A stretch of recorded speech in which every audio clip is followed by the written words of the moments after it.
as early as 1939, when Hungary had become an ally to Germany. In 1938, at the Munich Treaty, where Chamberlain sold out Czechoslovakia, Hungary did not buckle under to German requests in terms of the Jews until very late. They gave a little bit, and to answer your question more specifically, one of the first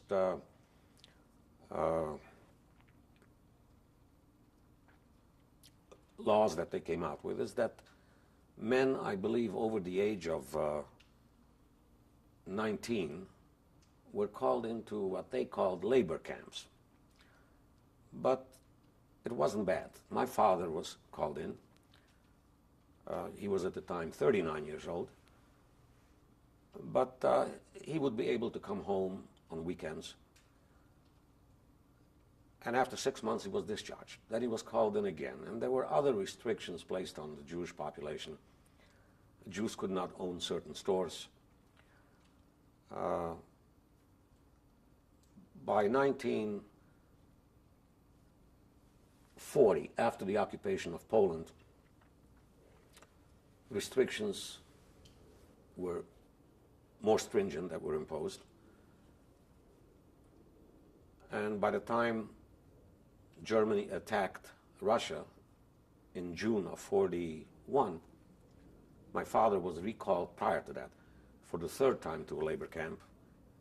And that was the last time I saw him. He along with a group of 600, that was only one group of 600, there were many. They were on the Russian front, and this group that my father was in, they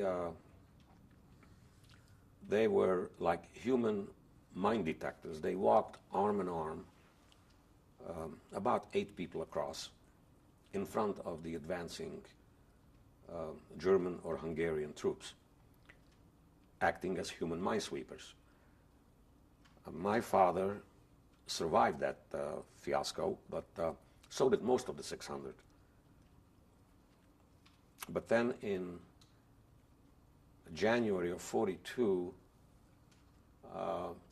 the Russian army made a counteroffensive and pushed the Germans back about 50 or 60 miles and captured this group of 600. But they mistreated them, and within 3 months, almost all of them were dead due to dysentery, which then developed into typhus. By that time, by 1942, we felt anti-Semitism in Munkac rather strongly. The population, the non-Jewish population, started to become more hostile, more aggressive. And as the war in 43 and 44 began to turn against the Germans, with the Russians advancing, it became pretty bad. Talk a little bit more about the restrictions as they came up and how they affected you and your family. Well, one, I mentioned that I was not able to go to school beyond 8th grade. I personally did not feel any effect from the restrictions, but the adults, the business people, they did. A storekeeper who previously was able to sell flour and sugar, which were not cartel, I can't think of the other word, was not able to sell those commodities. They were rationed, and Jews could not own those stores. Jews could not own a store that sold, prior to the war, that sold firearms. Rationing of fuel, automobile fuel, although we didn't have that many automobiles in Munkac, but there were taxis and there were private automobiles. Not like today, but we still had horse and buggy. Right. Just to digress a moment, one of our greatest pleasures in my family this time of the year in winter, was on Saturday evening after the Havdalah, was to hitch up the horse to a big sled with 3 or 4 benches across, and all of us going for a sleigh ride in the city. And stopping naturally at the center of town and at the corner buying roasted chestnuts or cooked, not turnips, what do they have here for Thanksgiving? The Yams. Yams. Sweet potatoes. Right. That was Saturday night's pleasure for the cousins, while the uncles and aunts played cards. You were an only child, weren't you? Excuse me, yes. Fortunately, I have never had any siblings. So I say fortunately because then I did not suffer the loss. I don't have that memory. So you were dependent on your cousins for your fun and jokes and games. And my friends, I'm very fortunate. I've always had friends, many and good friends. In Munkach too. In Munkach too, and I have here in Los Angeles. So you had, it sounds like you grew up with a great sense of fun. Pardon me for smoking, but that's a habit that I intend to break someday in the future. Yes, I've always had a lot of fun. One of my oldest friends spent 2 weeks here just earlier this month. He lives in New York. And in school, he and I were always competing for first place in our grades. In math, it was either he or I that was always on top. In other subjects as well, geography, history, and so on. And we're still very close friends, as is another friend of mine in Chicago, also a survivor, not from Munkach. The New Yorker is from Munkach. And as my grandmother used to say, good friendship is like a good chicken soup. You only get out of it what you put into it. You're laughing. That's the truth. It's sweet. It's sweet. I go out of my way to keep my friends. Back to Munkach, the child life. I think I've told you just about everything. My friends were not, my circle of friends was not limited to only Jews. I would say 75% were Jewish boys and girls.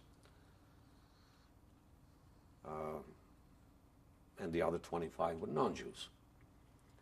The same as here in Los Angeles. I would say that probably 75 to 80% are Jewish friends, and the rest are non-Jews. Did you do much fighting in school?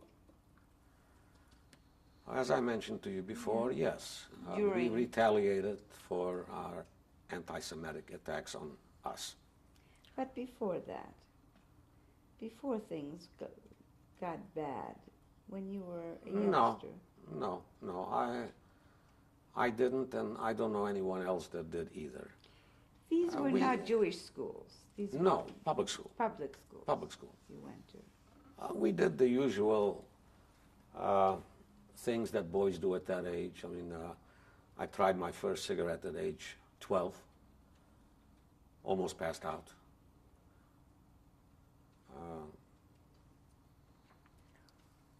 Nothing out of the ordinary that boys and girls don't do in today's society here.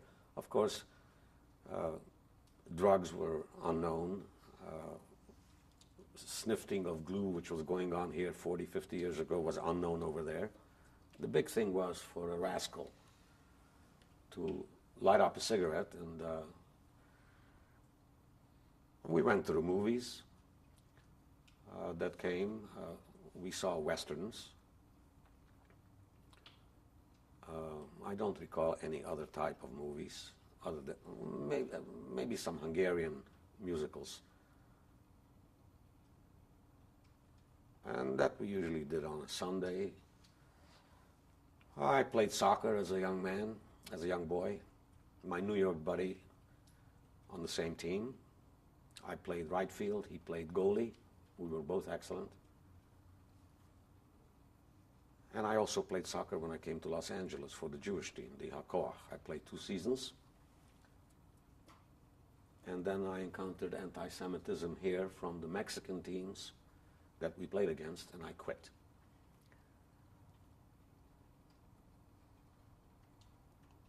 The restriction that you referred to earlier, one of the major restrictions that I encountered, was in 1939, after the breakup of Czechoslovakia into an independent state of Slovakia, which allied itself to Germany, and the Carpathian area, which was occupied by Hungary.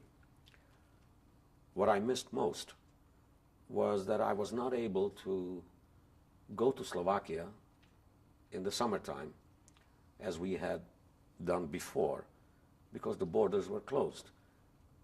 Even though Hungary was more or less allied to Germany, but Slovakia became a strict independent state ruled by a president who had been a priest before. What was his name? His name was Joseph, I believe it was Joseph Tisel. And he established a guard called Hlinka, H-L-I-N-K-A, very anti-Semitic guard. And we were not allowed to travel from Hungary to Slovakia, even though both countries were supporters of Hitler. That I missed most in my youth. And as to my father, getting back to him, he died in April of 1942 in that Russian-created outdoor camp. Did he have typhus too? Yes, but I did not find out about it until after my liberation from Buchenwald in Prague. As I said, there were 8 survivors out of 600, and one of them brought me back my watch, which I had exchanged with my father before he left home, because he had a very good watch and I had a very cheap watch. So he took my watch and my change, horseshoe-shaped leather change wallet. And he had, the survivor had brought both of those back, and accidentally we found each other in Prague right after liberation. So the story about my father was confirmed later on by a second person as well. And I still miss him, even though I'm in my, I'm on Social Security, and I still miss him.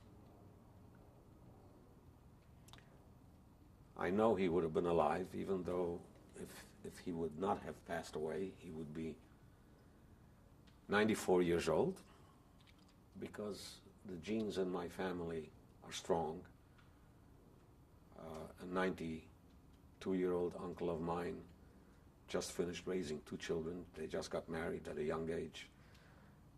Another uncle of mine, also these are brothers of my father, is going to be 90 in a couple of months.